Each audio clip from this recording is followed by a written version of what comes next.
Motor is like the holy grail of the free energy freaks. It couldn't be simpler. A battery drives a motor which spins up a flywheel, which charges wire coils, which in turn recharge the battery. And bingo, a perpetual motion or over-unity machine. It's important to keep an open mind and realize that all the principles that drive the over-unity machines operate outside of everything you've ever heard about science. MIT's Dr. Geo Holmesy has been helping the guys by assembling the contraption. And with his pedigree, they're quickly in business. Free energy, man. Here we go.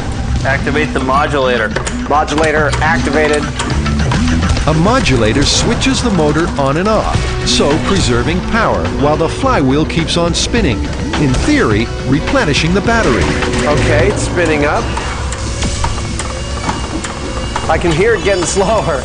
Yeah, it seems to be. I don't think I need a meter for this one. In a sudden burst of free energy, the Bedini machine runs down. Sounds like my grandfather.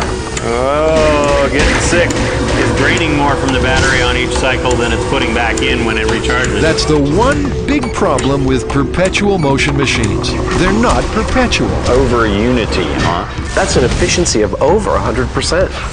Kind of makes you feel all warm and fuzzy inside, don't it? If you mean it makes me feel like I feel about the Easter Bunny or Santa Claus, yeah, that kind of warm and fuzzy, because it's a fantasy!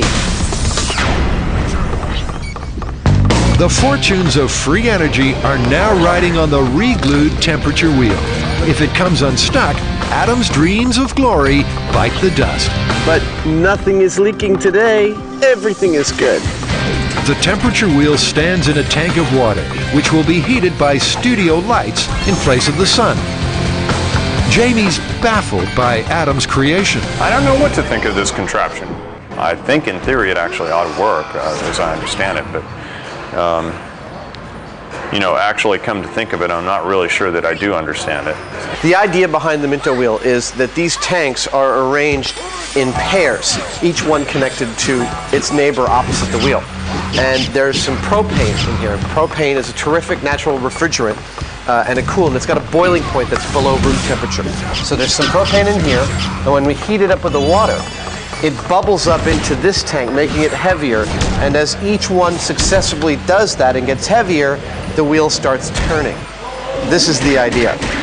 We'll see if it actually works. And before your very eyes, free energy is revealed to be as elusive as ever. I'm not getting satisfactory operation out of my wheel here.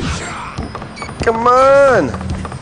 Not happening. I think I need to abandon the water because I think the propane tanks going through the water isn't working. The guys decide to change tactics and heat the tanks directly with the lights. So it starts to move. Adam just can't keep his hands off. Well, I know. I'm impatient. we know this. I don't want it to get too hot. Oh, I'm seeing something. Is it moving? What do you think? Trying to determine whether I'm seeing it move really slowly. It's going this way. With all the speed of continental drift, the wheel is turning. I get a full revolution. I call this a solar generator. I don't care how slow it goes.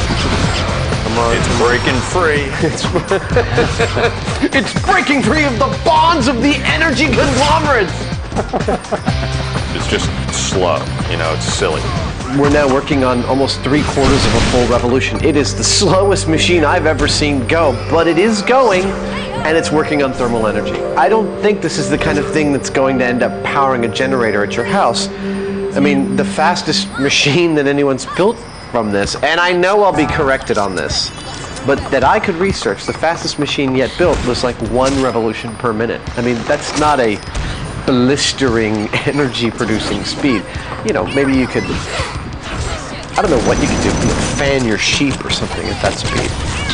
A solar sheep fan is hardly a revolution in power generation. And it's not even free energy. Strictly speaking, the temperature wheel is just an overly elaborate and highly inefficient solar generator. Free energy, hot air. So free energy across the board, busted. Yeah, they're totally and absolutely busted. You know, it just frustrates the heck out of me going through these plans. They're so confusing. They're so difficult to actually follow because they're mixing actual science with a lot of crap. Nonetheless, we were able to do it with a reasonable number of tests, and I'd say it's busted, busted, busted, and I don't want to get an email about it.